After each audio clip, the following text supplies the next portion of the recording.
Hoy vamos a estar hablando de parato-hormona.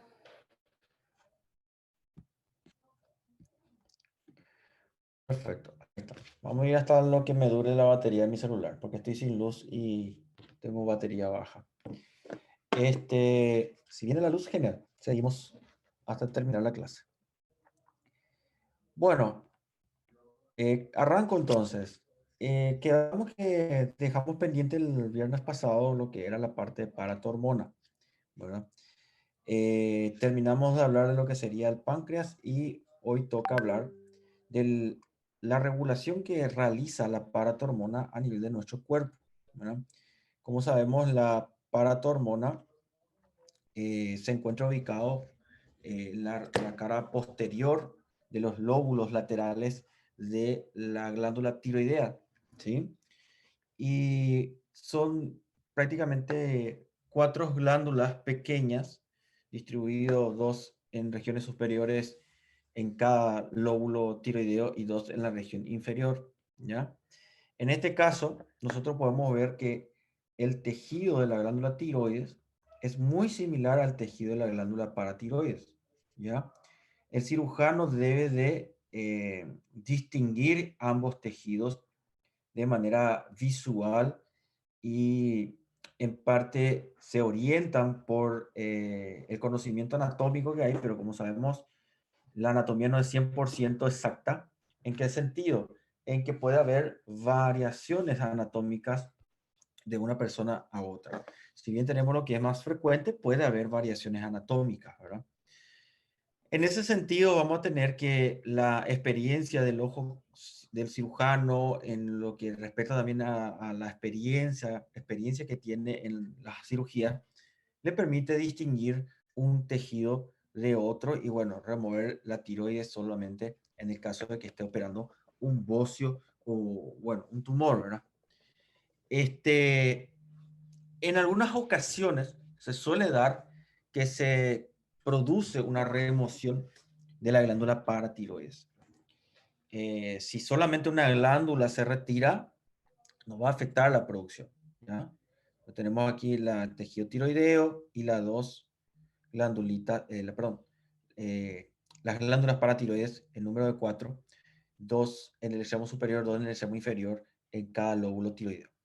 Bueno, ahora, si una sola glándula se retira, no va a haber efecto metabólico en lo que respecta a en la regulación del calcio y el fosfato, que es justamente la función que tiene la paratormona.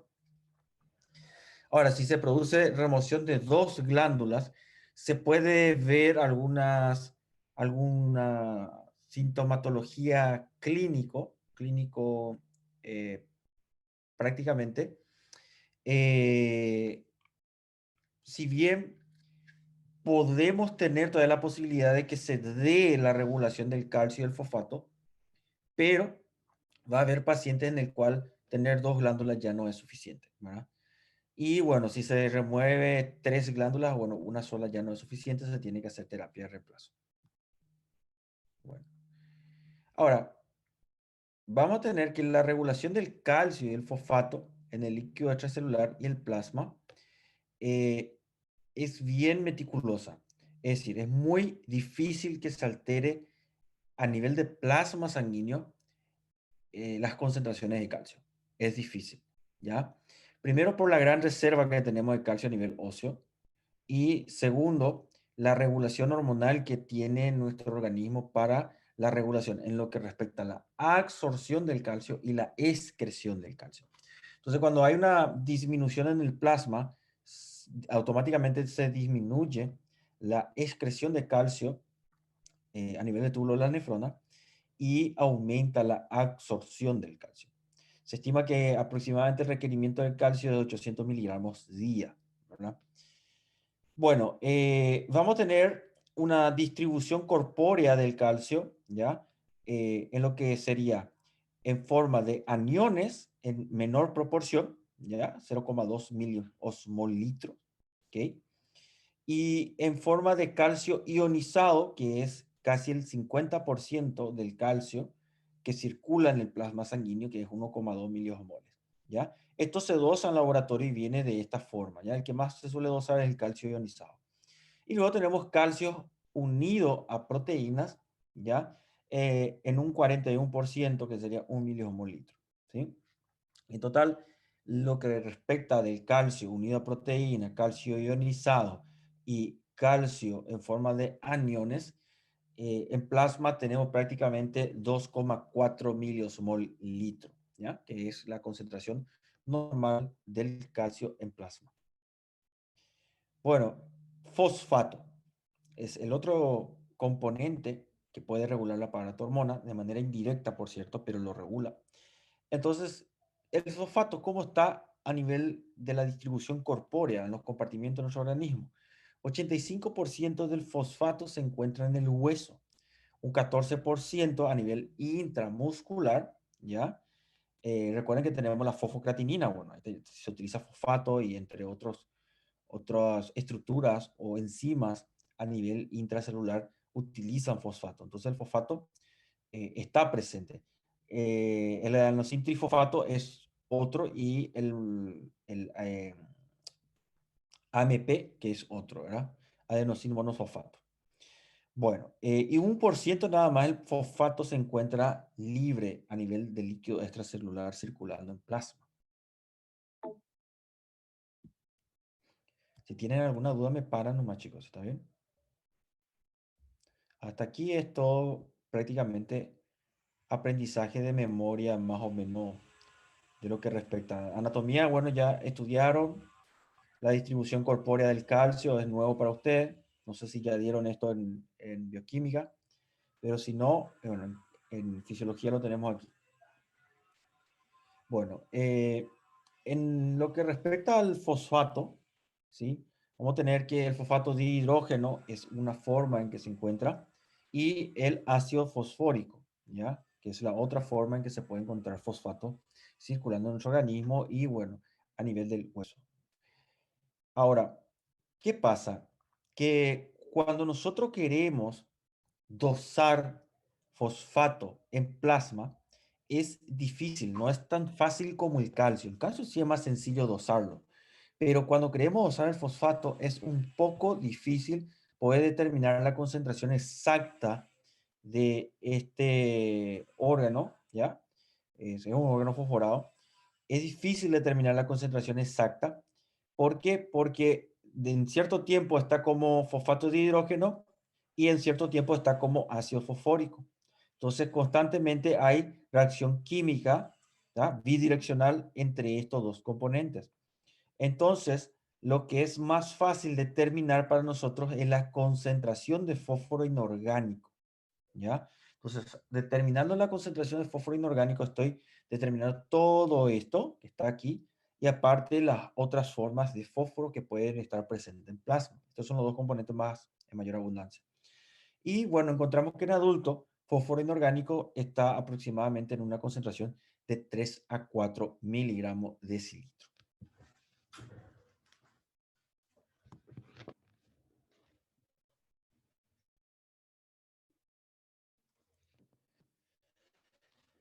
Bueno,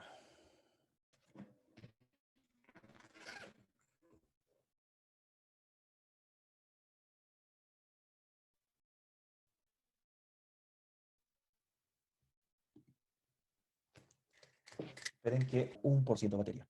Y la computadora tiene 50% todavía. Entonces, denme un segundito, voy a hacer eso.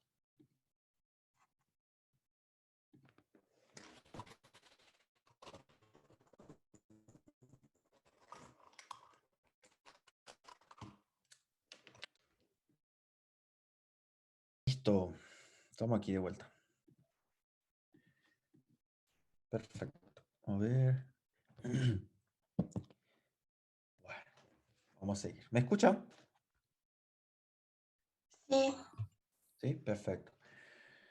Bueno, ahora están reparando la columna que había echado el temporal la semana pasada ya. Me acuerdo cuando fue el temporal tan fuerte y derrumbó la columna frente a casa y ahora están cambiando.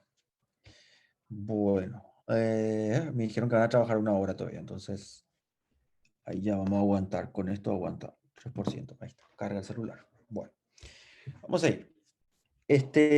Hablamos de la concentración entonces plasmática del fósforo y que la forma de poder determinar fósforo en plasma es determinando fósforo inorgánico, más que nada, ¿verdad? Porque las otras son difíciles de determinación y bueno, hay una variación constante entre uno y otro. Bueno, un cuadro que se puede dar cuando tenemos deficiencia de calcio, ¿ya? Es lo que llamamos hipocalcemia, ¿sí? Se da una disminución de la concentración plasmática del calcio y cuando hay una disminución en la concentración plasmática del calcio, tenemos que se puede generar contracciones musculares involuntarias por dos motivos. Primero es que el calcio depende,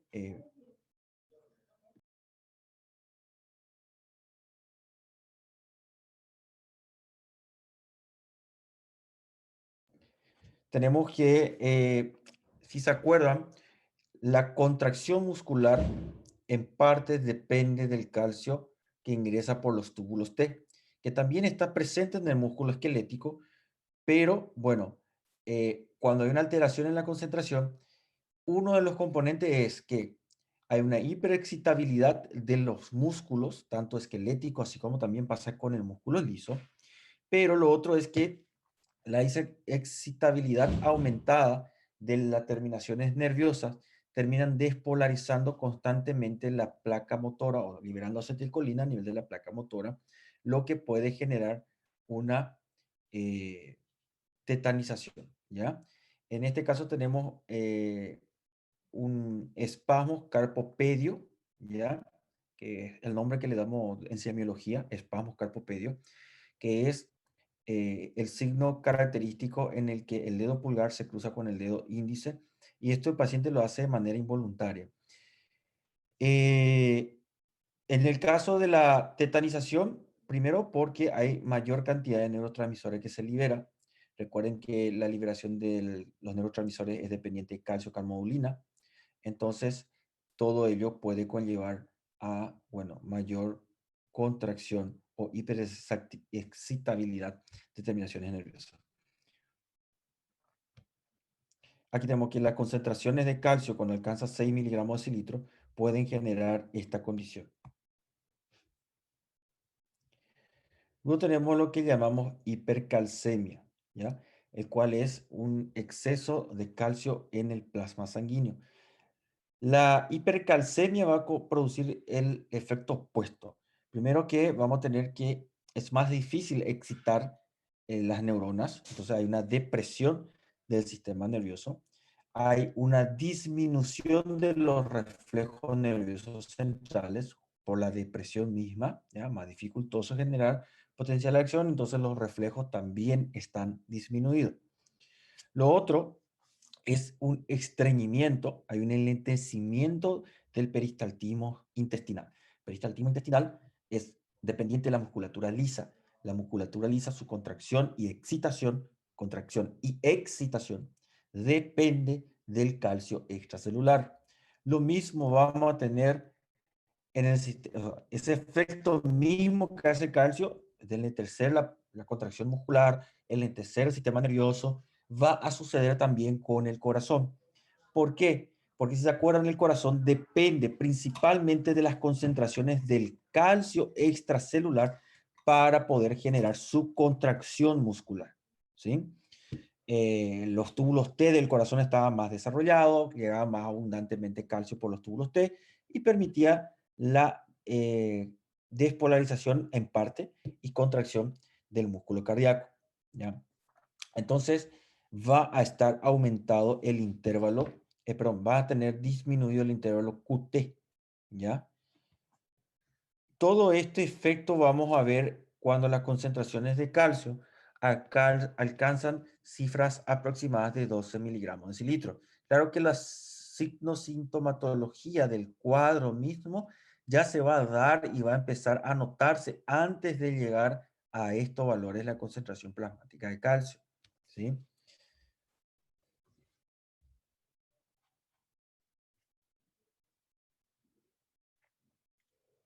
Bueno, Absorción, excreción de calcio y fosfato. Bueno, vamos a tener que a nivel de la, del túbulo de la nefrona, se puede dar una mayor excreción de calcio o una menor excreción de calcio dependiente de los niveles de concentración de paratormona y vitamina D3.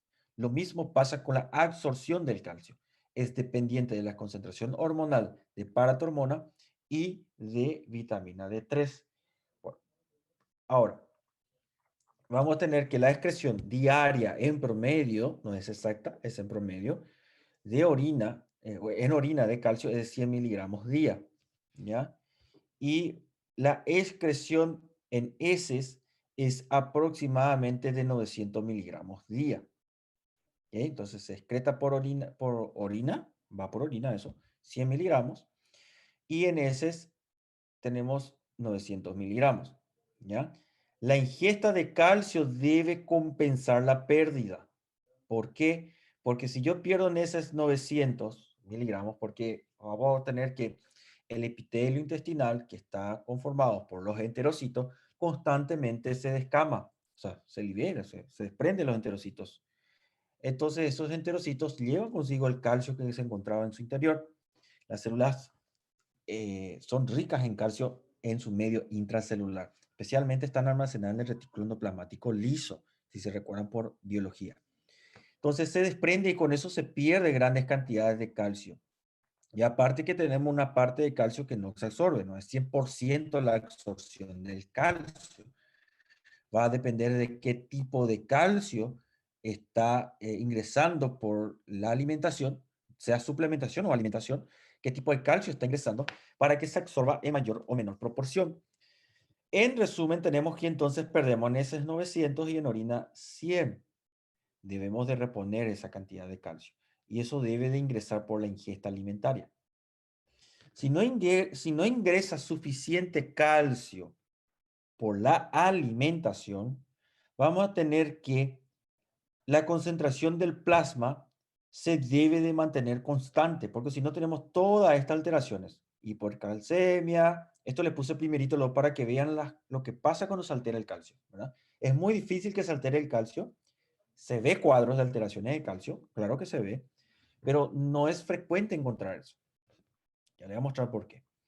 Entonces, cuando hay alteraciones, tenemos estos cuadros, hipercalcemia, hipocalcemia, y bueno, ya ven que afecta el sistema nervioso, el sistema de excitación muscular, incluso el sistema de conducción cardíaco, ¿verdad? Entonces, ¿qué hace nuestro organismo cuando está ingresando poco calcio y se está excretando mucho? Empieza a quitar del hueso, ¿ya? Reabsorción ósea de calcio, ¿ok? Lo normal es que se deposite 500 miligramos día de calcio y se reabsorba 500 miligramos día de calcio. Entonces eso hace una renovación constante de los cristales de calcio a nivel del hueso. El hueso constantemente se está remodelando, ¿ya? Los osteoclastos constantemente están reabsorbiendo el hueso y, bueno, produciendo nuevos osteocondrocitos, ¿ya? O sea, los eh, osteocitos, perdón.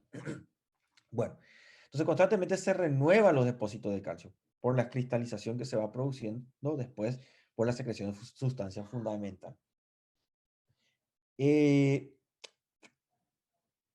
Cuando tenemos un paciente que ingiere menos calcio de lo que es la recomendación diaria, ingesta de dietética diaria, ¿ya? RDI, recomendación diaria de ingesta de dietética sería el RDI, vamos a tener que, cuando se da esa condición, se da una mayor absorción de calcio del hueso para compensar la concentración de calcio que se tiene que mantener en 2,4 miliosmol litro, ¿sí? Y esa concentración tiene que ser constante, ¿sí? Debe de ser constante, ¿ok? Entonces, se empieza a quitar calcio del hueso. Eso puede ser un problema y sí depende de la etapa de la vida en que se encuentre la persona. Si estamos hablando de una mujer que está ya en la etapa de la posmenopausia, es un problema, ¿ok? Porque se está quitando calcio del hueso por la escasa ingesta. En algunos casos tenemos pacientes que ingieren menos calcio porque hacen dieta y quitan los lácteos de la alimentación. Bueno, el calcio se puede aportar tanto por de fuente vegetal, carnes y, bueno, principalmente calcio, la fuente más conocida y más económica, principalmente eso, más económica, es la leche, ¿ya? Pero existen ciertas cosas que van surgiendo alrededor de la leche que hace que muchas personas dejen de tomar leche o cambie esta por una leche de almendra no fortificada con calcio. Y bueno, eh, disminuye la ingesta de calcio, ¿ok? Y empieza a salir del hueso. Al un año, más o menos, un año después de haber disminuido su ingesta de calcio, le hacemos una densitometría ósea y viene una densitometría ósea disminuida. ¿Qué quiere decir eso? Que todo ese tiempo se estuvo quitando calcio del hueso. En etapa de juventud, mucho problema, bueno, digamos, entre comillas, no va a haber. Cuando llegue a la edad adulta, la tercera edad, sí le va a pasar la factura. Las fracturas son frecuentes en alta incidencia en personas con una ingesta de calcio disminuida. Si bien hay estudios epidemiológicos grandes que demuestran que la ingesta de calcio no previene ni disminuye la incidencia de fractura, pero se ve que cuando hay una menor ingesta de lácteos se ve esa condición, ¿ya? Ahora, ¿qué es lo que se va sacando a la luz? Que la leche sola no previene y realmente no, la leche sola no previene fractura. Eso es una publicidad falsa que se vendió de parte de la industria láctea, ¿ya? Lo que realmente previene la fractura es la actividad física, no tanto la leche. Pero la ingesta de calcio es importante para prevenir la fractura, porque si no el calcio va a salir de otro lado, ¿ya? Y ahí tenemos varios factores de lo que termina generando una densidad ósea disminuida en una persona de tercera edad, ¿ya? Primero, una disminución de la vitamina D3, una disminución en la ingesta de calcio, sumado a una inactividad física. Todo eso condiciona al paciente a que pueda tener una disminución de la densidad ósea y predisposición a fracturas en tercera edad, disminuyendo la calidad de vida del paciente. Entonces, el calcio solo no es la respuesta. El calcio, ya vamos a ver enseguida, ya vamos a llegar a esa parte, debe de estar combinado con vitamina D3 para impedir estas fracturas. Por un lado, la vitamina D3 y el calcio, ¿ya? Y últimamente lo que se está estudiando bastante es la vitamina K2, que también K2MK7, ¿ya? Eh, bueno, eso está teniendo varios estudios surgiendo, pero ningún estudio es grande y lo suficientemente de alto impacto, ¿verdad? Pero sí hay muchos estudios que recomiendan la utilización. ¿Por qué? Porque la calcificación del hueso, perdón, no es médula, del hueso, requiere de vitamina K. Eso sí se sabe. Ahora, lo que se está descubriendo es que la vitamina K queda principalmente a nivel hepático para el mecanismo de la coagulación, para la síntesis de factores de la coagulación, y que la vitamina K2 principalmente tiene efecto a nivel de la arteria, ¿ya? Y a nivel óseo. Pero eso es otra historia y bastante larga.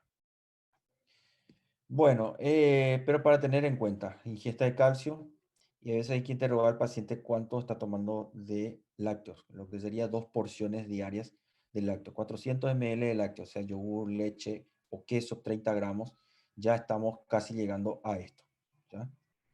Junto con las carnes,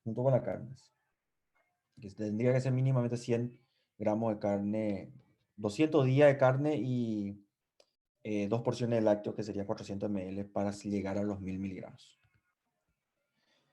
Bueno, bueno, la relación del hueso, ¿ya? Con el calcio y el fosfato extracelular, vamos a tener que el hueso está formado por 30% de toda la matriz ósea, justamente por sales. Y esas sales son prácticamente cristales que tenemos ahí de calcio y fosfato, que son los minerales que terminan generando la cristalización del material óseo, ¿verdad? A eso, ¿qué le vamos a sumar? La sustancia fundamental, ¿verdad? Que sería la fibra de colágeno, ¿sí? Proteoglicanos, condroitín, sulfato y ácido hialurónico. Todos estos componentes, ¿sí? Forman parte de la matriz ósea y cuando se da la calcificación se forma lo que llamamos la hidroxiapatita. La hidroxiapatita requiere de calcio y requiere de fosfato para que se dé la formación de la hidroxiapatita, fosfato y calcio, ¿ya? Esto con la sustancia fundamental. Sin sustancia fundamental tampoco vamos a tener eh, tejido óseo, ¿ya? Todo esto son conceptos que se estudia bastante en histología generalmente. Bueno, ¿por qué no se produce hidroxiapatita en otros tejidos? ¿Verdad? Porque el calcio circula en plasma para todos los tejidos y el fosfato también circula en plasma para todos los tejidos. Y todos los tejidos tienen producción de colágeno, condroitin sulfato, entre otros, ¿ya? O sea, ¿por qué el hueso sí cristaliza y por qué otros tejidos no cristalizan? ¿Ya? Y la respuesta está en enzimas inhibitorias, ¿verdad? Que evitan que se dé la formación de hidroxiapatita en los tejidos, ¿ya? Eh, el más conocido y más estudiado es el pirofosfato, ¿sí? Que evita que se dé la formación de la hidroxiapatita. Claro que existe algunas condiciones patológicas en donde se forma la hidroxiapatita y genera cristalización y precipitación de calcio en las arterias principalmente, lo que conlleva un gran riesgo cardiovascular. Para que tengan idea, nosotros utilizamos un score tomográfico que nos dice la cantidad de placas cristalizadas con calcio que hay y en base a eso podemos calcular el riesgo cardiovascular del paciente, ¿ya? De una posibilidad de infarto a los 10 años. Igual también la calcificación de la arteria predispone a la formación de aneurisma en la aorta, es riesgosísimo, ¿verdad? Y bueno, existe otro tejido que pueden cristalizar, que con frecuencia suele ser pulmón y después hígado, ahora con otras condiciones patológicas.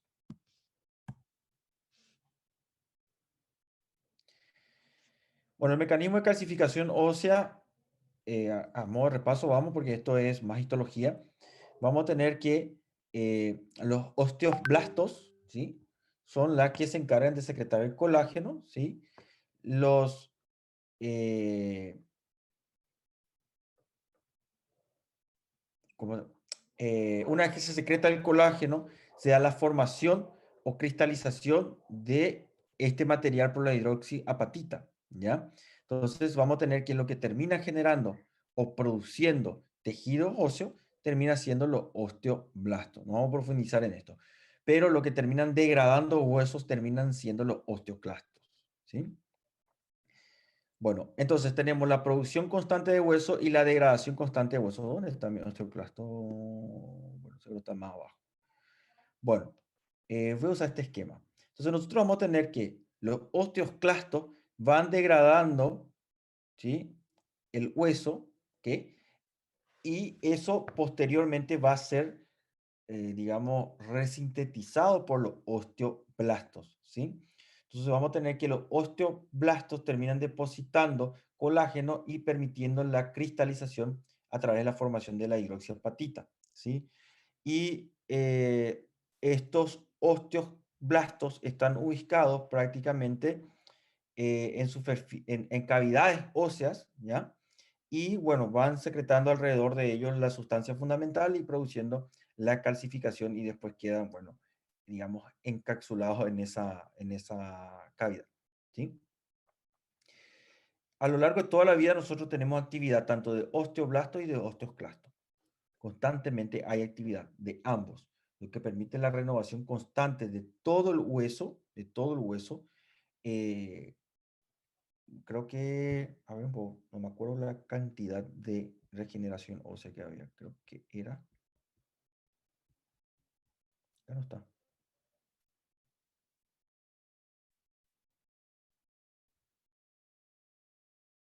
el grado de actividad nomás tiene.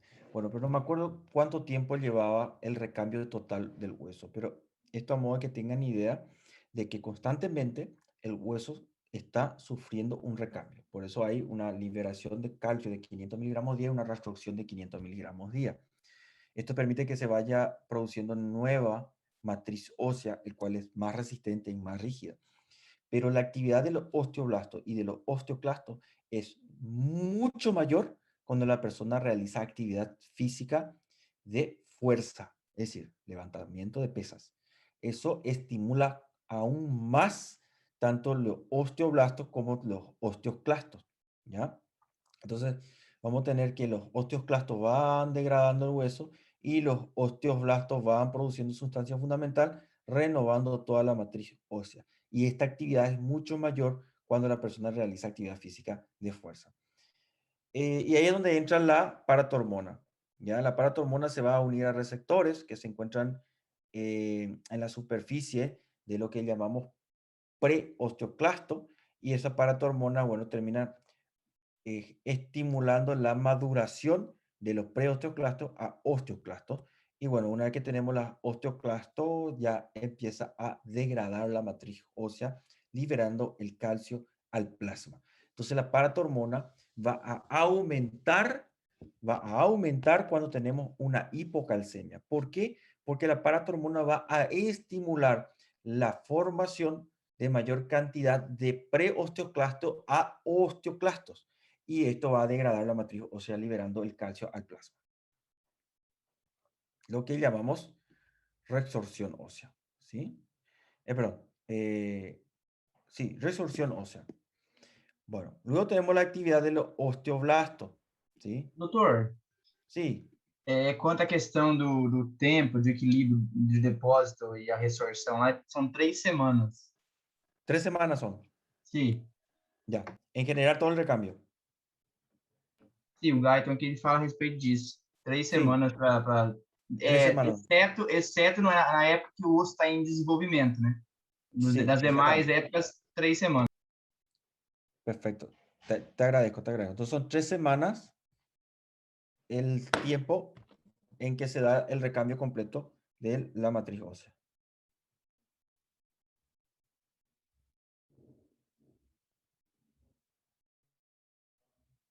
¿Me escuchan?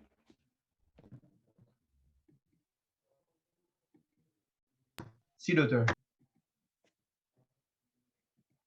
Sí. Ah, bueno, genial. Creí que se cortó. Ok. Bueno, entonces son 3 semanas el tiempo en que se da el recambio completo de la matriz ósea. Te agradezco mucho. Bueno, luego vamos a tener una regulación. Bueno, esto está todo como slide, pero vamos a ver ya esta parte, voy a explicar todo eso que estamos viendo ahí, ¿sí? Entonces nosotros tenemos que la resorción ósea es unión de paratormono a osteoclasto, osteoclasto degrada hueso, libera calcio al plasma. Esa es la función de la paratormona, regular el metabolismo del calcio, ¿verdad? Bueno, ya vemos que por un lado convierte preosteoclasto en osteoclasto y por el otro aumenta la actividad de los osteoclastos ya presentes para la degradación y producir lo que llamamos de resorción de la matriz ósea para liberar el calcio. Luego vamos a tener los osteoblastos, el lado opuesto de la fuerza, ¿verdad?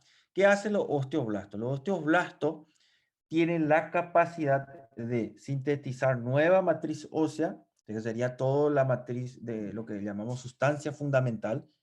El encargado de producir eso es los osteoblastos, y luego se va a dar la calcificación por otra vía que ya vamos a ver. Ahora, aparte de eso, ¿qué más puede hacer los osteoblastos? Bueno, termina regulándole a su lado opuesto de la fuerza. ¿Cómo? Produce una proteína que se llama OPG, denominado factor inhibidor de osteoclasto. Factor inhibidor de osteoclasto. Como ven, se encarga de inhibirle a la fuerza opuesta. ¿Ya? Entonces, estos se encarga de bloquearle al lado oscuro de la fuerza. Imagínense si los osteoclastos salen de control, van a degradar todo el hueso y bueno, fractura a 2 por 3. Fácilmente no van a fracturar. Entonces lo que impide que eso pase son estos, ¿ya? En parte, la paratormona tendría que disminuir en concentración, respondiendo a los niveles plasmáticos de calcio que se están liberando por los osteoclastos, pero luego los osteoblastos también pueden y tienen la capacidad de inhibir a los osteoclastos para que evite continuar degradando la matriz ósea, ¿ya? ¿Qué hace este factor inhibidor de osteoclasto? Va a bloquear la proteína denominada receptor RALK, ¿ya? RANK, RANK, R-A-N-K-L, ¿verdad? No sé quién fue el genio que le dio el nombre, pero bueno. Esto es nuevo, esto tiene menos de 4 años, ¿sí? La 12ª edición del Guyton no habla todavía de esta proteína. Ya a partir de la 13ª tenemos estas proteínas presentes, para que tengan en cuenta. Bueno, entonces, ¿qué pasa? Tenemos que la paratormona va a venir a actuar sobre los osteoblastos junto con la, perdón, va a venir la paratormona a actuar sobre los preosteoclastos junto con la vitamina D. Esto no va a ser, si este está en la superficie, tiene que ser osteoblasto. Ah, no, acá está su preosteoclasto. Ok. Bueno, entonces va a venir la paratormona junto con la vitamina D a estimular la, digamos, conversión o maduración de los osteoclastos, ¿ya? A, bueno, esperen que voy a ver si no hay otro esquema, porque este esquema es el viejo. No hay el nuevo. Bueno, vamos a usar este viejo de todas formas. O voy a buscar un ratito en internet, pero de todas formas voy a usar este y después veo si encuentro para poder aclararle. Vamos a tener que los osteoblastos tienen la capacidad de inhibir a los preosteoclastos. Es decir, ¿se acuerdan que ellos se encargan de regular el lado opuesto de la fuerza? Osteoblastos, ¿sí? Esto,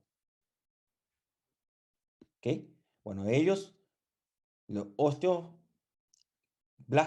se encargan de regular al lado opuesto de la fuerza. ¿Cómo lo hacen? Inhibiendo. Entonces, secreta la proteína inhibitoria de osteoclasto y al secretar la proteína inhibitoria de osteoclasto va a bloquear, ¿ya?, la conversión o maduración de preosteoclasto a osteoclasto. Entonces bloquea.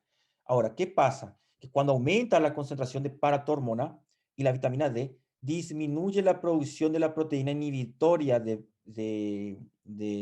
osteoclasto. Es decir, disminuye la concentración del RANK. A disminuir esa concentración, se da la conversión o maduración, la palabra técnica de maduración, de los preosteoclastos a osteoclastos. Cuando ya está convertido el osteoclasto, bueno, se da la degradación ósea que responde directamente a la paratormona, ya, vitamina D3, ¿ok? Y degrada el hueso y libera el calcio al plasma sanguíneo, ¿ya?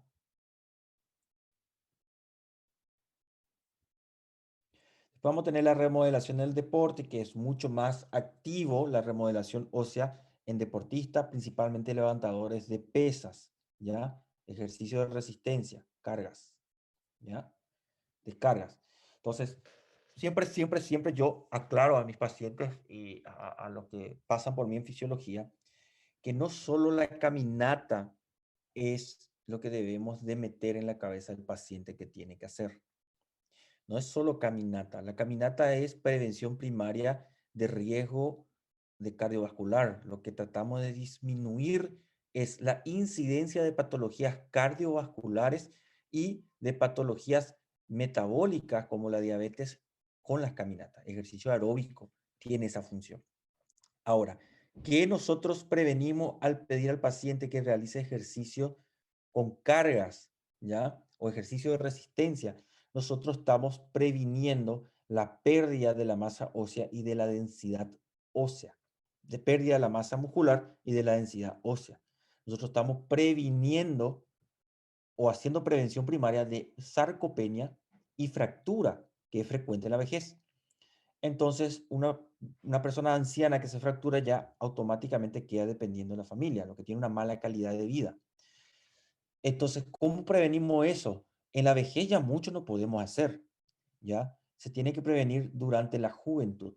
Nosotros tenemos la capacidad de producir masa muscular y consigo densidad ósea hasta aproximadamente 55 años en sexo masculino y en sexo femenino más o menos 50 años, ¿ya? Sin terapia de reemplazo hormonal, obviamente estoy hablando, con ejercicio de fuerza. Con eso, hasta esa edad, lo ideal sería construir masa muscular para llegar con cierta cantidad y que a partir de los 40, 45, 55 años, eso no es exacto, depende de la genética, ya se empiece a degradar, porque a partir de esa edad, la musculatura con la que llegamos, llegamos. De ahí en adelante ya difícilmente podamos hacer más musculatura o aumentar la densidad ósea. Lo único que va a darse es una degradación lenta si yo sigo haciendo ejercicios. Si yo dejo de hacer ejercicio, una degradación rápida.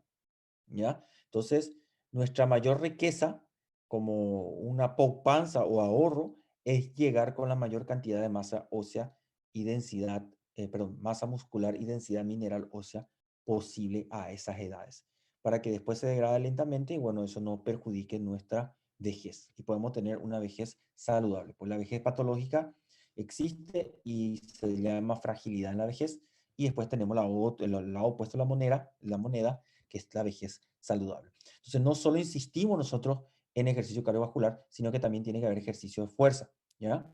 Y el ejercicio de pilates es otra cosa de vuelta, ¿ya? Pilates es muy diferente a ejercicio de fuerza, no es la misma cosa. Pilates trabaja los grupos musculares pequeños, ¿ya? El ejercicio de fuerza los grupos musculares grandes. El ejercicio de fuerza me da masa muscular para desplazamiento, movilidad, independencia y densidad mineral ósea. Y el pilates actúa más sobre los grupos pequeños, lo que son grupos musculares de corrección de postura, de equilibrio, entre otras funciones. Entonces, tres cosas totalmente diferentes: salud cardiovascular, muscular ósea y, bueno, grupos musculares pequeños. Bueno, este es la reparación ósea. Vamos a tener que la actividad de los osteoblastos es tan increíble que si tenemos una fractura y el hueso queda parejo y no se mueve, ¿ya? Al cabo de 90 días tenemos que el hueso se repara solo. Entonces, en este caso estamos teniendo una imagen radiográfica de posiblemente fue, a ver, este va a ser, bueno, a ese radio, cúbito, es una fractura cubital, ¿sí? Es muy frecuente la fractura cubital en accidente por el mecanismo de protección, de tapar el rostro y el impacto siempre viene aquí.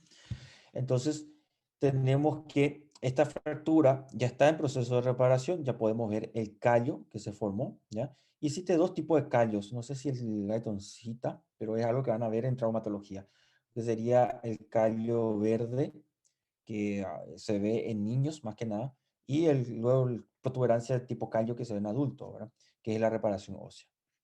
Aquí se está dando síntesis de matriz ósea, se está reparando este hueso fracturado. Y luego llegamos a esta parte, que es uno de los más importantes, es donde tenemos el metabolismo de la vitamina D3. Ya vieron aquí que la paratormona sola no puede hacer efecto. Paratormona en ausencia de vitamina D3 no puede generar una activación importante de los osteoclastos. Necesita la vitamina D3 para ello, ¿ya? Se potencian ambos, incluso la vitamina D3 aumenta la absorción de calcio a nivel intestinal y aparte de eso tiene una importante actividad sobre el osteoclasto y, bueno, actividad inmunológica, entre otros tipos de actividades. Pero a nivel del hueso, bueno, va a actuar sobre los osteoblastos para generar una actividad importante de los osteoclastos en la reabsorción y remodelación ósea. Entonces, ¿cómo se da el metabolismo de la vitamina D3? A ver, ¿hay alguna duda hasta aquí? Yo voy a mirar el chat porque no estaba viendo el chat.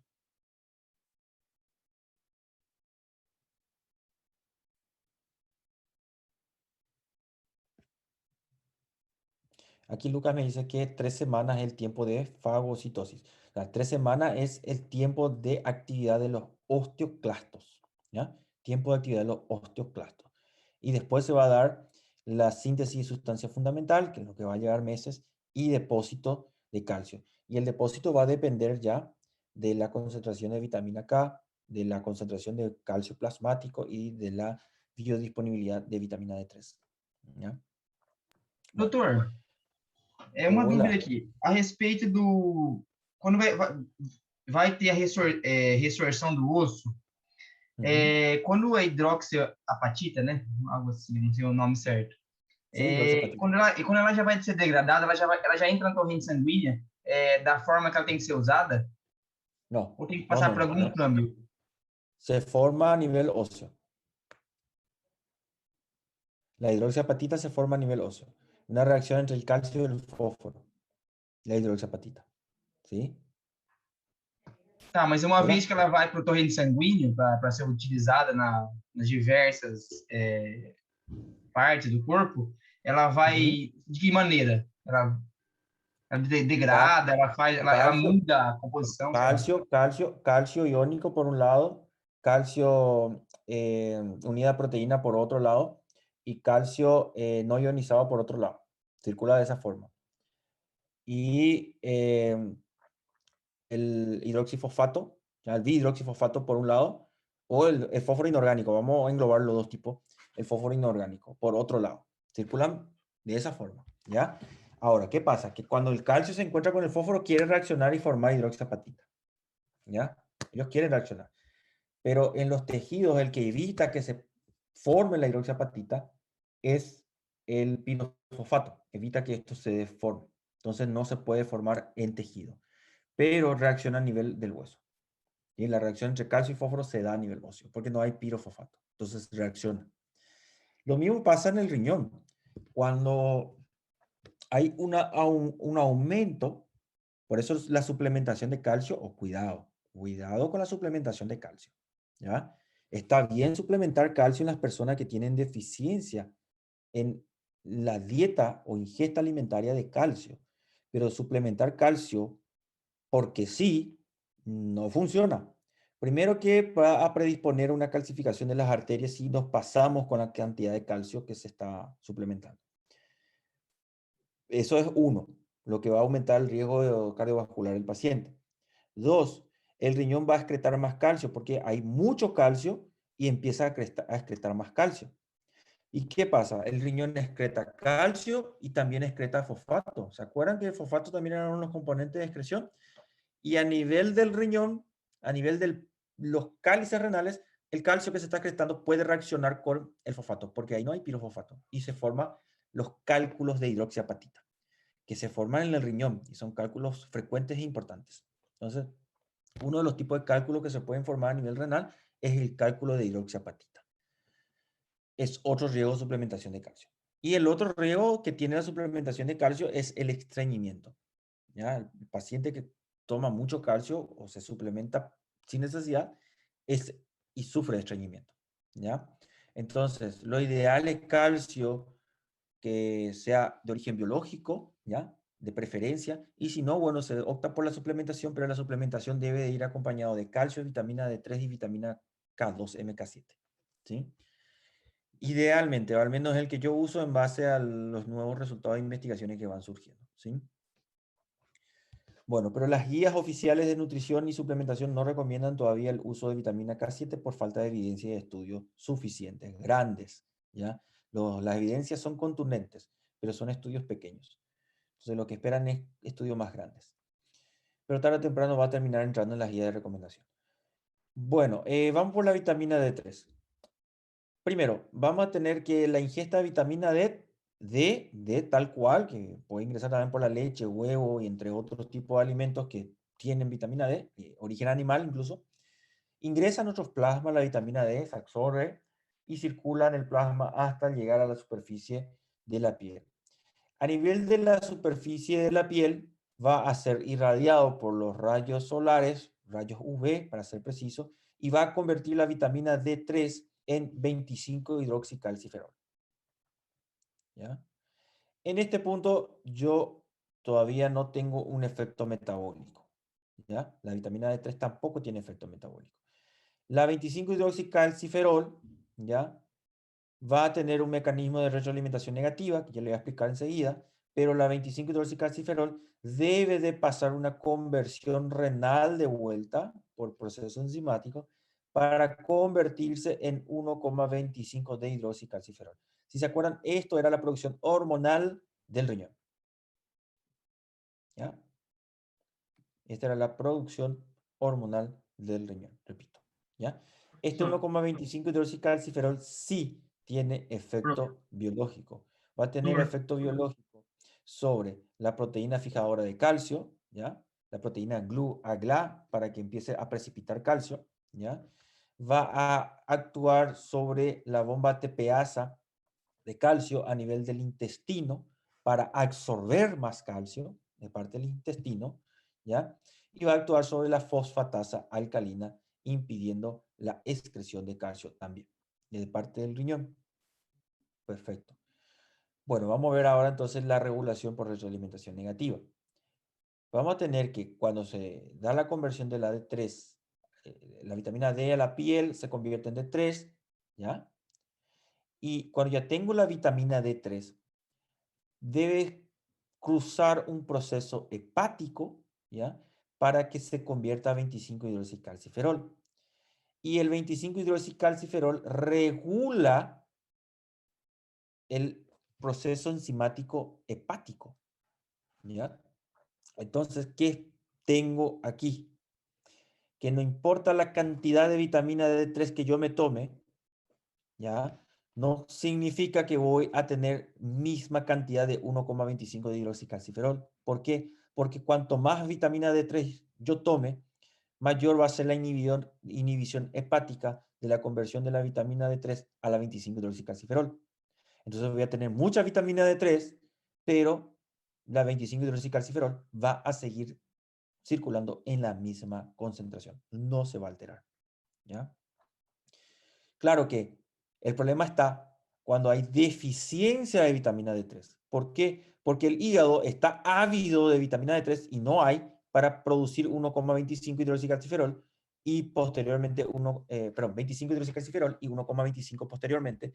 Y como no hay vitamina D3, no hay 1,25 hidroxicalciferol, entonces la hormona PTH empieza a aumentar, la paratormona empieza a aumentar tratando de estimular los osteoblastos y no tiene efecto por falta de vitamina D3.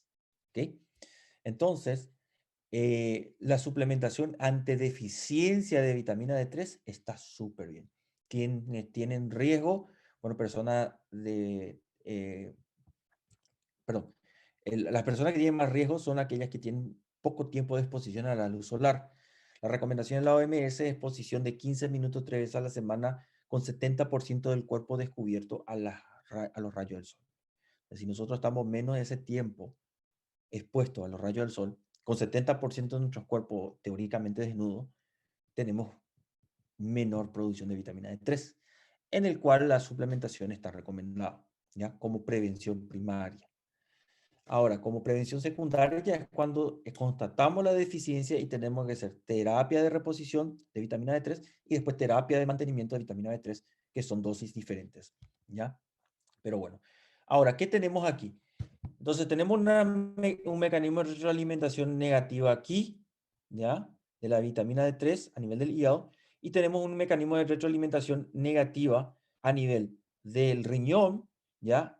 En relación a la concentración de calcio. Cuanto mayor calcio haya en plasma, menor va a ser la concentración de paratormona. Cuanto menor la concentración de paratormona, menor activación de 1,25 de hidroxicalciferol. ¿Ya? Entonces, cuando empieza a haber el efecto contrario, disminución del calcio en plasma, no hay calcio que inhiba la paratormona, si no hay calcio que le inhiba la paratormona, aumenta la paratormona, aumentando la conversión renal de 25 hidroxicalciferol a 1,25, generando todo este proceso. Acá está el caracú del contenido, como decimos nosotros los paraguayos, ¿ya?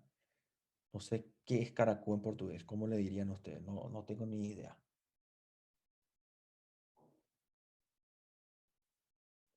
Miollo, no sé.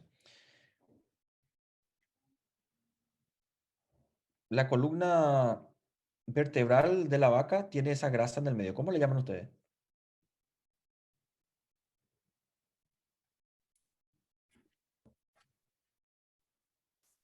¿Eh? Tutano, tutano, tutano. Nosotros le decimos caracú. El centro de todo, la única parte rica de eso, ¿verdad? Entonces, caracú le decimos. Bueno, este es un gráfico en relación a lo que es ingestión de vitamina D3 y conversión de la vitamina D3 a 25. Estamos en este paso, aquí. Ingestión de vitamina D3 o conversión de D3, porque si yo tomo vitamina D y estoy expuesto al sol, bueno, se va a producir vitamina D3 cada vez más y más y más y más y más y más y más y más y más, ¿ya? Pero no toda esa vitamina D3 va a pasar a 25, ¿sí? Porque está la retroalimentación negativa a nivel hepático. Y esta parte nosotros vemos en este gráfico. ¿Ven? Ingestión de vitamina D3 y conversión de vitamina D3, ¿sí? Nosotros tenemos que, cuando la digestión es 1 a 1, ¿qué es 1 a 1? Sería niveles normales de vitamina D3, la conversión a 25-hidroxi es 1 a 1, ¿ya? 1 a 1, perfecto. Pero ¿qué pasa si yo ingiero más D3? ¿Ya? El doble de vitamina D3 tengo ahora, pero la conversión es 2 a 1. Es decir, tengo 2 veces más vitamina D3, pero la concentración de 25-hidroxi sigue siendo la misma, no cambió. ¿Entienden lo que le digo? Entonces, no importa cuánto yo consuma de vitamina D3, la conversión va a seguir siendo la misma. Por eso es que nosotros podemos utilizar vitamina D3, 400 miligramos, que fue la primera recomendación diaria de ingesta de vitamina D3 que salió. Después ha aumentado a 800 miligramos.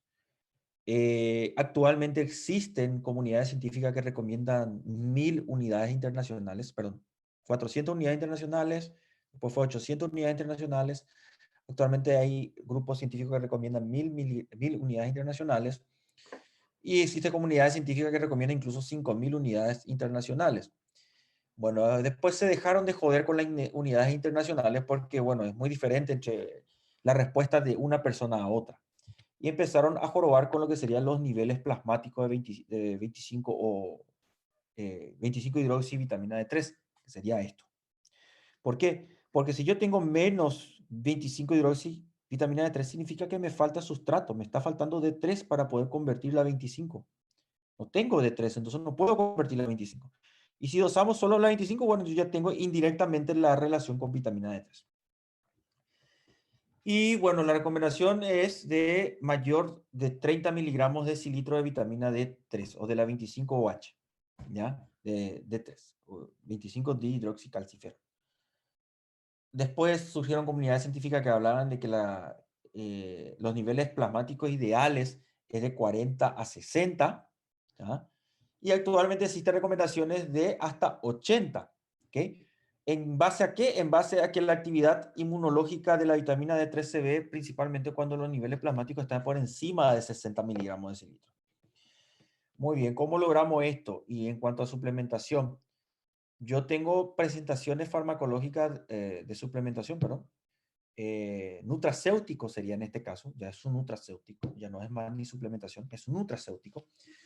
Tengo presentaciones de 400 unidades internacionales, 800 unidades internacionales, 1000 unidades internacionales, 2000 unidades internacionales, presentación de 5000 unidades internacionales, de 10.000 unidades internacionales, de 20.000 unidades internacionales, de 16.000 unidades internacionales, de 30.000 unidades internacionales, de 50.000 unidades internacionales y de 100.000 unidades internacionales. Esas son todas las presentaciones posibles de vitamina D3 que hay en el mercado. Importa solo cómo va a tomar el paciente. Es lo único que importa. Puedo utilizar microdosis diarias de 800 a 5000, dependiendo de qué estamos haciendo, si estamos suplementando reposición o si estamos dando dosis de mantenimiento.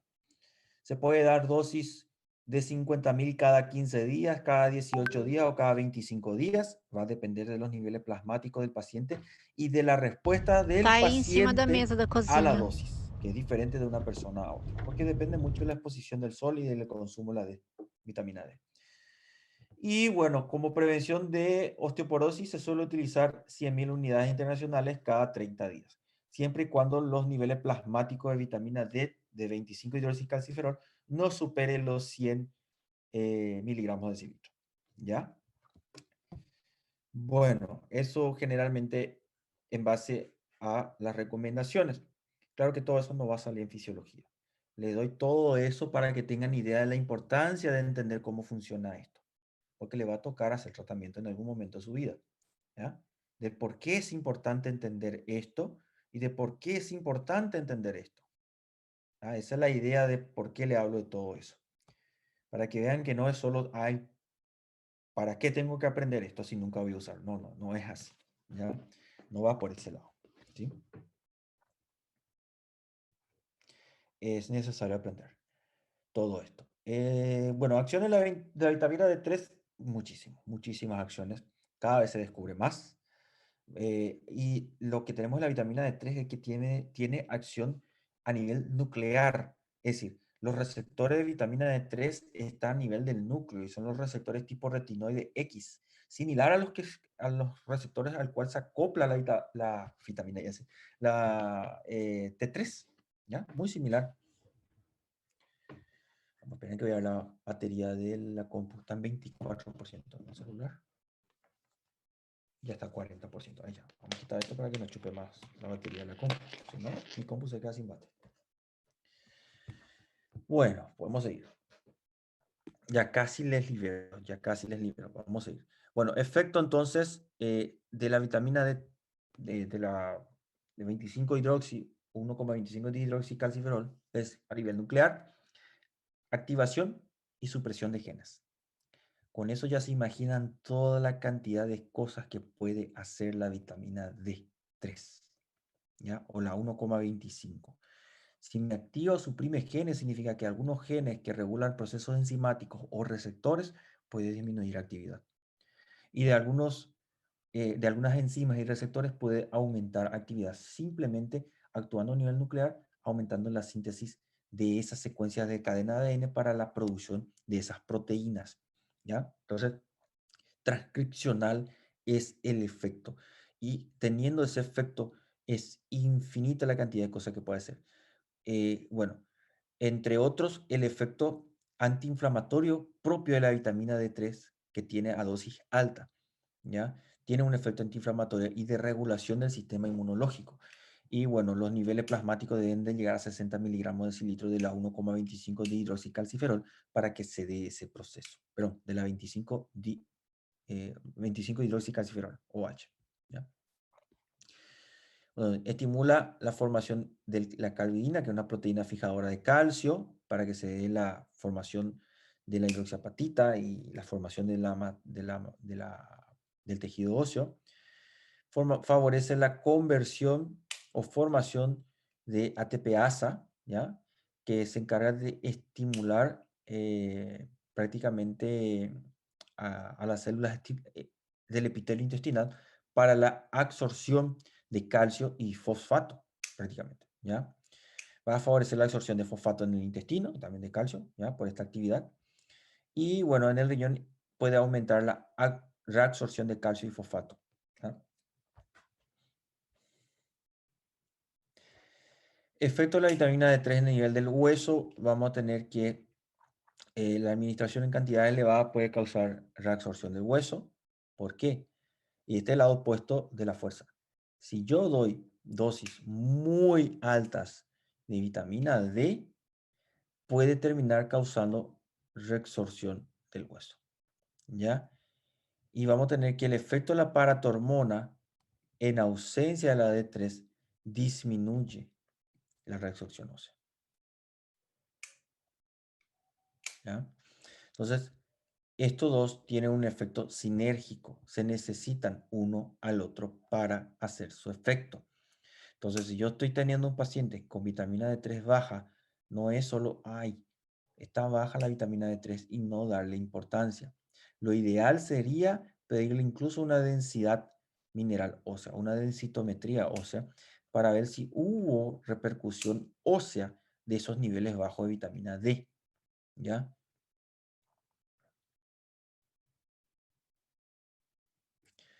Vitamina D en cantidades más pequeñas promueve la calcificación ósea, ¿ya? Y hace poquito un estudio confirmó eso, ese estudio se publicó en el 2021, en donde estudiaron si es más conveniente suplementar al paciente con dosis de 100.000 unidades internacionales una vez al mes o de 1.000 unidades día de vitamina D3. Y se vio que el efecto de la suplementación diaria a dosis pequeña era mucho más efectiva en la prevención de la osteoporosis, ¿ya? Y esto, bueno, confirma más evidencia de lo que ya se sabía. Por base de fisiología, eso sería la base clínica que sí se confirmó.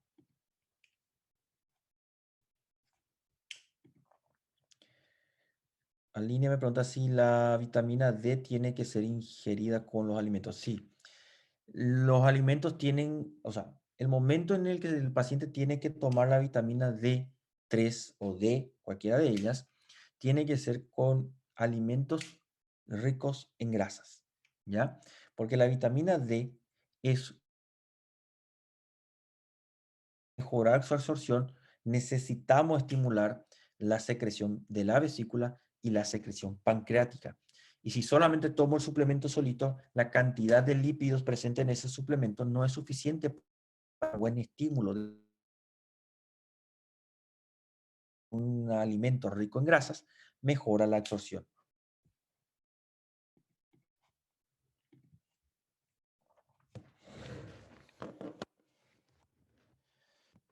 Bueno, reabsorción inducida por la paratormona. Ya vamos a tener una fase rápida donde hay un aumento importante de la actividad osteoclástica.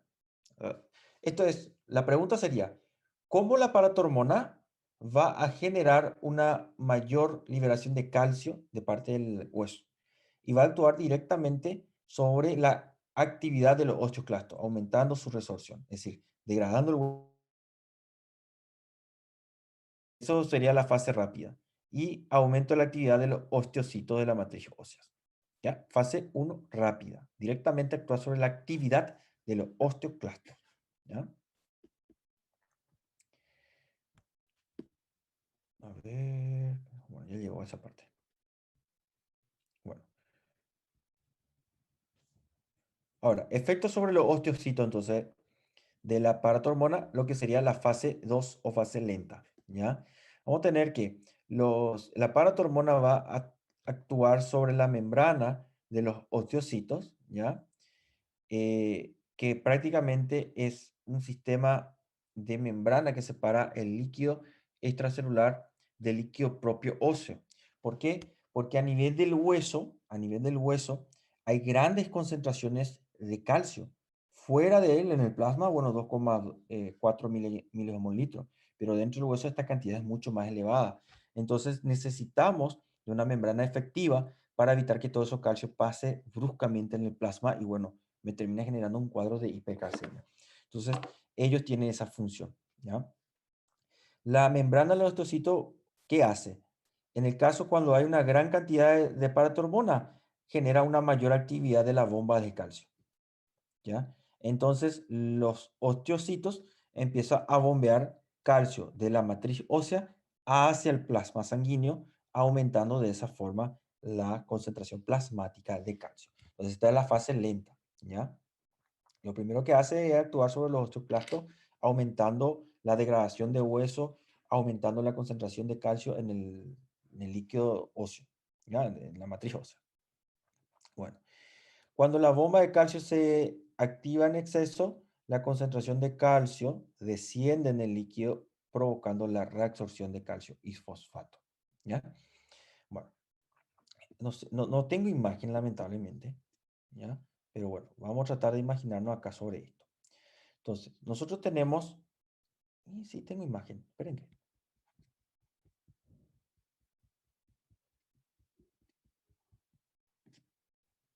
uh, que apreté acá. Ahí está. Acá. Perfecto. Entonces, nosotros vamos a tener prácticamente a ver, no está acá. Bueno, vamos a tener justamente los osteocitos, ¿ya? Que van a envolver todos los capilares y van a estar alrededor. Y vamos a tener la matriz ósea, ¿ok? Bueno, perfecto. ¿Qué va a pasar? Que cuando hay un aumento de la paratormona, hay una mayor actividad de los osteoclastos, que comienza a degradar toda la matriz ósea, aumentando la concentración de calcio. Eso es la fase rápida. La otra es que los osteocitos empiezan a bombear todo ese calcio al plasma sanguíneo, desde la matriz al plasma. Y cuando bombea todo ese calcio, disminuye la concentración de calcio en la matriz ósea, lo que genera una mayor actividad de vuelta de los osteoclastos, degradando más hueso y aumentando de vuelta el calcio que se va a bombear más aún en el eh, líquido extracelular, ¿ya? En el líquido plasmático. Entonces, esa es la fase lenta. ¿Sí? Entonces, todo eso es lo que explica aquí. Bueno, lo que presentan receptores para la paratormona, entonces tenemos que son los osteoblastos, que van a regular los osteoclastos de manera indirecta, porque la paratormona se une a ellos y disminuye la proteína RANK, el cual inhibía a los osteoclastos. Entonces, como ya no hay esa proteína inhibitoria, los osteoclastos aumentan actividad. Ya nadie le impide aumentar su actividad. Es como imagínense como un Rottweiler con una correa, ¿ya? Y que ese Rottweiler sea a ver, espera un ratito acá. Vamos a ver si está presente. Eu não, hein, Está professor? presente, Reinaldo. Rottweiler não. Ah, está presente. Rottweiler não, hein, professor? Bueno, Reinaldo. Vamos a suponer que la suegra de Reinaldo tiene un Rottweiler. ¿Ya? E a sogra está segurando a corrente do cachorro. Ferrou. Ferrou, vai ferrar, não se preocupa. Bom, que seria a sogra? Osteoblasto ou osteoclasto?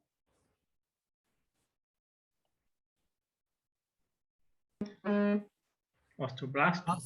Osteoblasto. Osteoblasto. A correia seria a proteína RANK. Proteína inibitoria de osteoclasto. A correia do cachorro. E o cachorro seria? Osteoclasto. O osteoclasto. O que seria, Reinaldo? O alimento. Cachorro. O osso. Reinaldo seria a paratormona. Porque uma vez que chega Reinaldo, que é a paratormona, a sogra, que é o osteoblasto, vai soltar a correia. Já não vai produzir a proteína RANK. E aí quem fica livre é o osteoclasto, que é o cachorro, que vai comer o Reinaldo, né? Ficou bem gráfico, né? Ótimo. Perdeu, Reinaldo, você sabe que perdeu.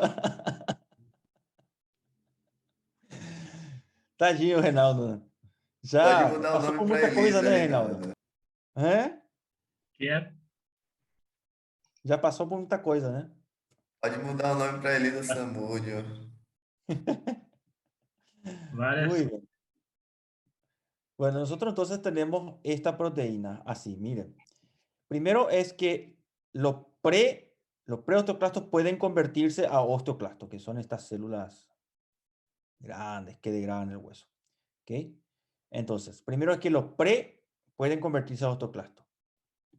Y lo otro es la actividad de los osteoclastos. Pero ¿qué impide que eso pase? Lo único que impide y bloquea entre uno y otro es, primero es que los osteoblastos secretan el RANK. Es el nuevo nombre que le dan. ¿Ya? Esta proteína impide que la se convierta a osteoclasto y disminuye la actividad. ¿Verdad? Pero cuando viene la paratormona, ¿ya? Lo que hace la paratormona es justamente bloquear esta proteína, el RALK, y al bloquear ya no hay correa, y al no haber correa, el Rottweiler comienza a comer el hueso de Reinaldo, ¿verdad? Y degrada hueso, y empieza a liberar el calcio del hueso. Y ese calcio que se libera del hueso va a quedar en la matriz ósea, no va a salir todavía al plasma. Ahí es donde la paratormona también actúa sobre los osteocitos que están alrededor de las arterias prácticamente. Los osteocitos que serían como una membrana. Entonces, aquí ya hay mucho calcio, pero ese calcio no puede pasar a no ser que la paratormona actúe sobre los osteocitos y bombea el calcio al plasma. Ahí sale el calcio. Ese es el efecto, ¿ya? Por eso el ejemplo, ¿ok? Entonces, la paratormona era Reinaldo, que llegó, al llegar Reinaldo, hace que la suegra suelte la cadena del perro, que era la proteína RAL, que al soltar queda liberado el perro y comienza a degradar el hueso para liberar calcio, ¿ya?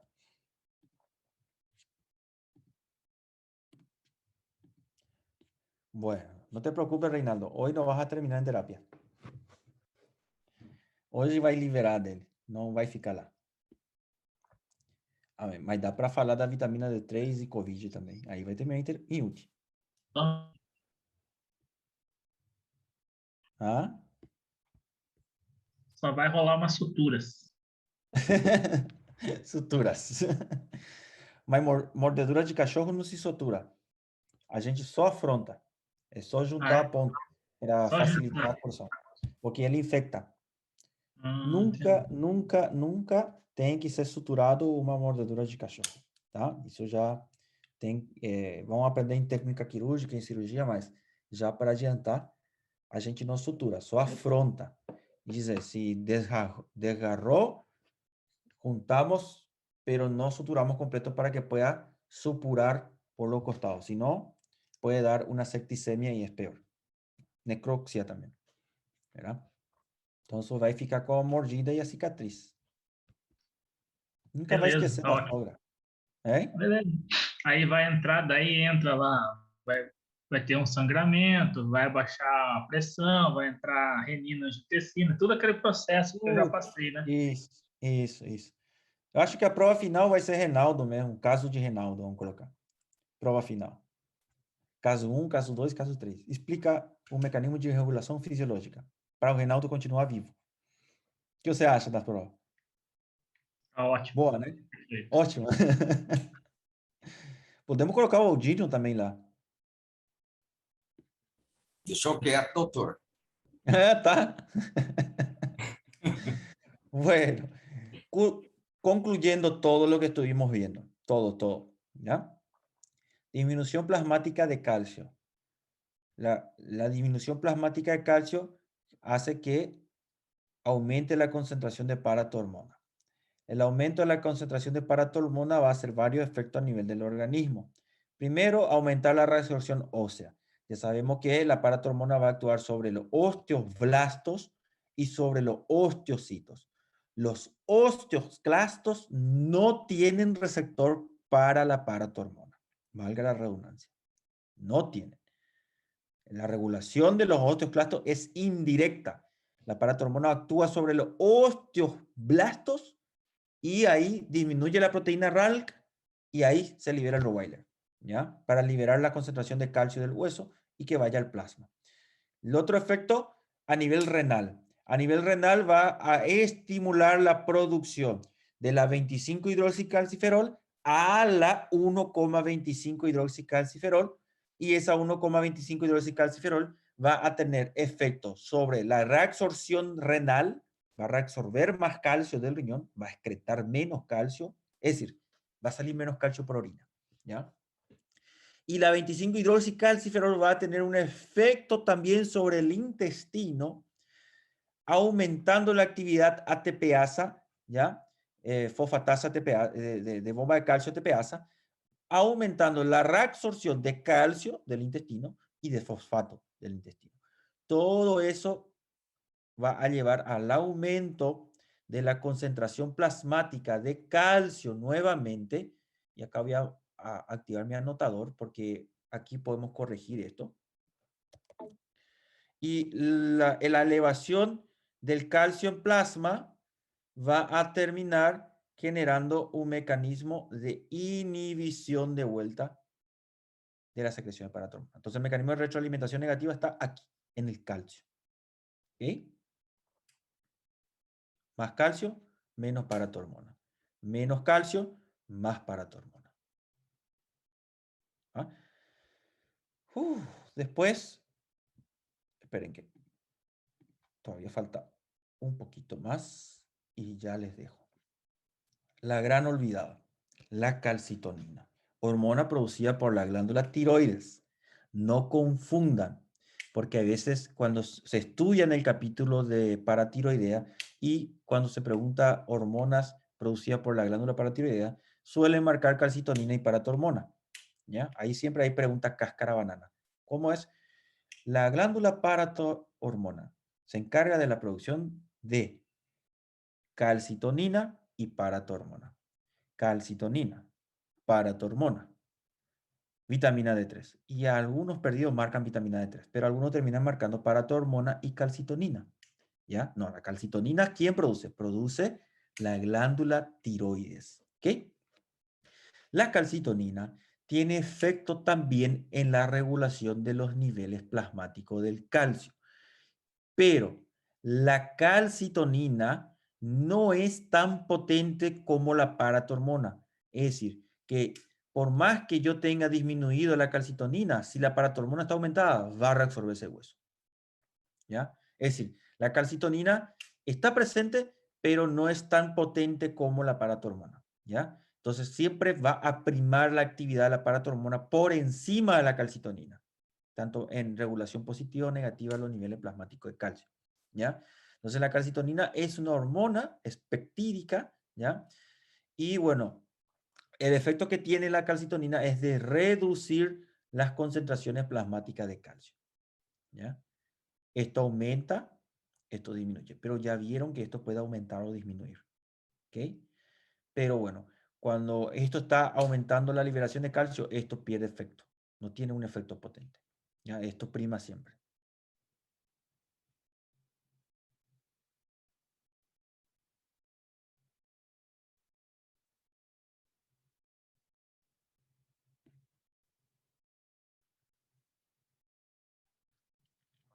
Bueno, la calcitonina es igual que la paratormona, disminución de la concentración plasmática de calcio va a generar una menor secreción de paratormona. Un aumento de la concentración de calcio en plasma va a aumentar la secreción de la paratormona. ¿Por qué? Porque su función es disminuir la concentración de calcio.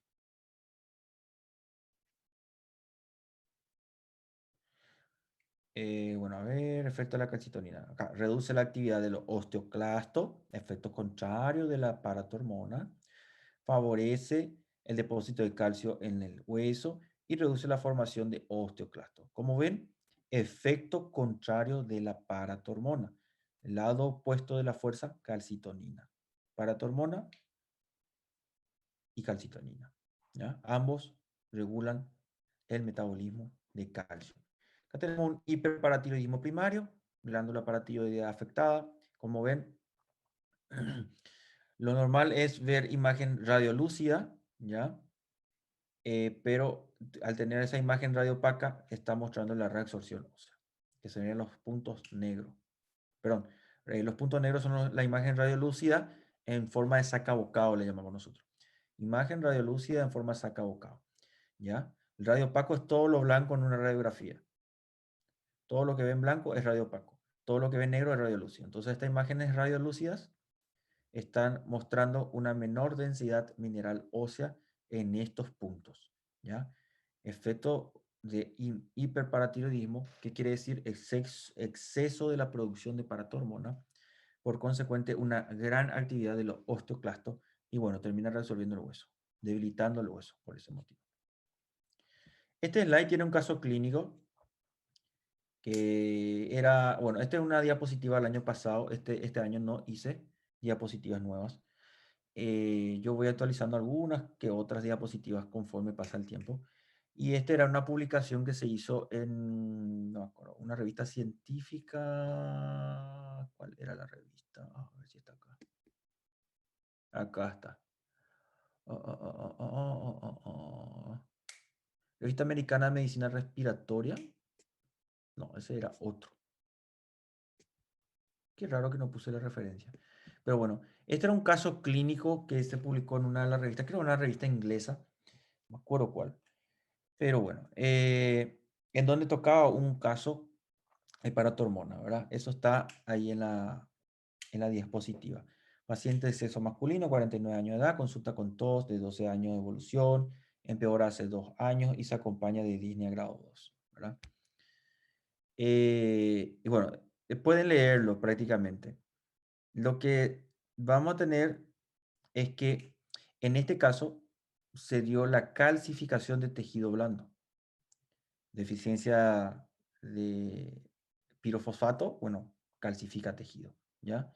Y esto generó rigidez y, bueno, disnea justamente. Y fíjense acá los niveles plasmáticos para tu hormona. Si no me equivoco, era un tumor productor de paratormona. Pero en todo caso, lo que me interesa mostrarle es el laboratorio. Bueno, ¿qué pasa? Fíjese, paratormona, niveles 241 miligramos de silicio. Concentración normal es esto. Está muy elevado la paratormona. ¿Ya? Muy, muy, muy elevado. Ahora, vamos a ver el nivel de calcio iónico, 1.1. Está normal. ¿Cierto? Dentro del rango. Calcio total, dentro del rango. Normal. Fósforo en plasma, disminuido. ¿Verdad? Fósforo en orina, disminuido. Ok, perfecto. Proteinuria en orina, disminuido. Calcio en orina, disminuido. Ahora, conocimiento fisiológico. Si yo tengo la paratormona elevada, lo normal es que mi riñón empiece a excretar menos calcio y menos fósforo. ¿Menos fósforo? Sí. ¿Menos calcio? Sí, menos calcio en orina. ¿Ya? Menos fósforo, esto en orina. A ver si hay fósforo en orina acá. Fósforo en orina. Menos fósforo en orina. Lo normal es que se excrete en orina 24 horas 400 a 1300 miligramos de fósforo. Fósforo inorgánico. Acá está 48. Excreción disminuida. ¿Calcio disminuido? Sí. Ok. ¿Por qué estos dos están disminuidos? Calcio en orina y fósforo en orina. Porque la paratormona está disminuyendo su excreción renal. Está aumentando la absorción renal de calcio y fósforo. De ambos. ¿Ok? Bueno. Miro calcio plasmático y no está aumentado. Tampoco el iónico. ¿Dónde está yendo todo este calcio? ¿A dónde va todo ese fósforo? Estaba yendo todo al pulmón y generaba calcificación, hidroxiapatita en pulmón. ¿Ya? Biopsia pulmonar a nivel de la S2, ¿ya? Se observan depósitos de calcio en septos alveolares, pared bronquial y arteriolas pulmonar. Los tejidos con más frecuencia que se calcifican suele ser pulmón e hígado, ¿ya? Y las arterias. Entonces, se le hizo laboratorio, se vio estos valores y la pregunta es, bueno, ¿dónde está yendo todo el calcio? Y bueno, se hace tomografías. En las tomografías vemos estos puntos que nos indican de calcificación, ¿ya? Hoy día nosotros vemos esto y vamos a creer COVID. Lo primero que vamos a pensar es COVID, porque es la misma imagen, ¿ya? Paciente disneico, ¿ya? COVID, vamos a decir. Pero no hay fiebre, no hay pérdida de olfato, no hay mialgia, no hay ninguno de esos síntomas. Tetanización sí puede haber, ¿ya? Puede haber todos síntomas, pero hago la tomografía y veo imagen en vidrio esmerilado y bueno, puede ser COVID, voy a decir, ¿verdad? Pero bueno, al hacer el laboratorio, voy a ver que los parámetros de glóbulos blancos y eso no van a estar tan alterados. Y cuando mire mi calcio iónico, eso va a estar normal. Si yo me guío solo por calcio iónico, voy a equivocarme. Al hacer el paratormona, bueno, perfecto. Cuando yo veo imágenes en vidrio esmerilado, tengo que hacer diagnóstico diferencial. Hoy día, bueno, con el COVID, ¿verdad? Este es una publicación del 2011, lo que tenemos de nuevo, ¿ya? Que son terapias que se fueron desarrollando, que todavía están en estudio, por cierto, de anticuerpos mononucleares para tratamiento de osteoporosis, ¿ya?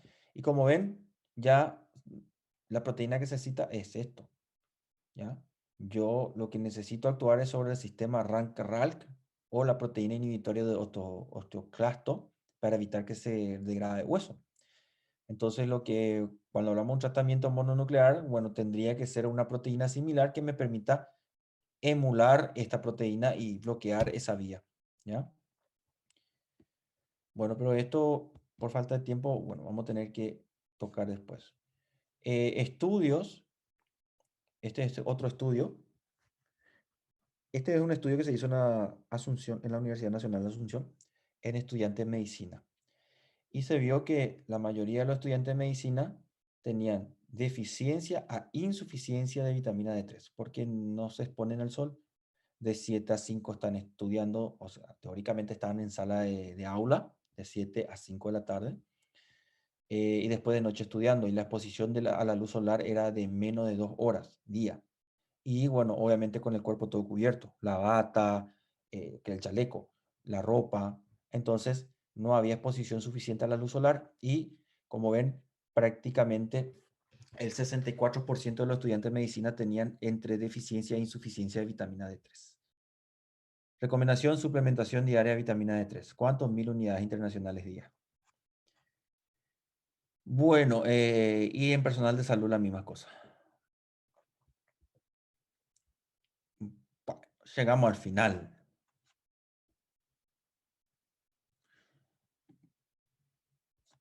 Bueno. Perfeito. Então, Rinaldo, conclusão, para a sogra não soltar o cachorro, vitamina D3, 1000 unidades internacionales en días. Fechou. Isso. Bueno, ¿alguna duda, chicos? Voy a mirar el chat. Doctor, aquel anocalcio eleva o aumento do paratormônio. Outro hormônio com atenuação oposta ao paratormônio. É a calcemia, que es liberada en respuesta a elevación da calcemia. ¿Es eso? Sí, por eso le digo, por más que el calcio esté elevado, ¿ya? En respuesta a un nivel alto de paratormona, la calcitonina va a elevarse también en concentración, pero no va a generar efecto sobre el calcio. Va a primar el efecto de la paratormona. ¿Sí? Doutor, Uhum. não quedou muito claro foi a respeito da vitamina D em quantidade pequena, naquela questão da calcificação óssea. Calcificação óssea. Eu Sí. acabei não conseguindo compreender esse pedaço. De la cantidades elevadas y disminuidas. Da diminuída, sobretudo. Sí, la cantidad disminuida favorece la calcificación ósea. ¿Ya? Favorece. ¿Ok? ¿Qué pasa? Que cuando tenemos niveles altos de vitamina D3, junto con paratormona, va a favorecer la actividad osteoclástica. Pero con los niveles de paratormona disminuidos y niveles de vitamina D3 normales, ¿ya? De 60 miligramos de decilitro, favorece la calcificación ósea, porque participa también en la calcificación la vitamina D3, no solamente en la actividad osteoclástica, sino también en la actividad osteoblástica. En ambos participa. Y lo que se vio es que niveles bien elevados son más bien vía osteoclástica. Y cuando los niveles son mínimos, ¿ya? No tan elevados, es osteoblástica.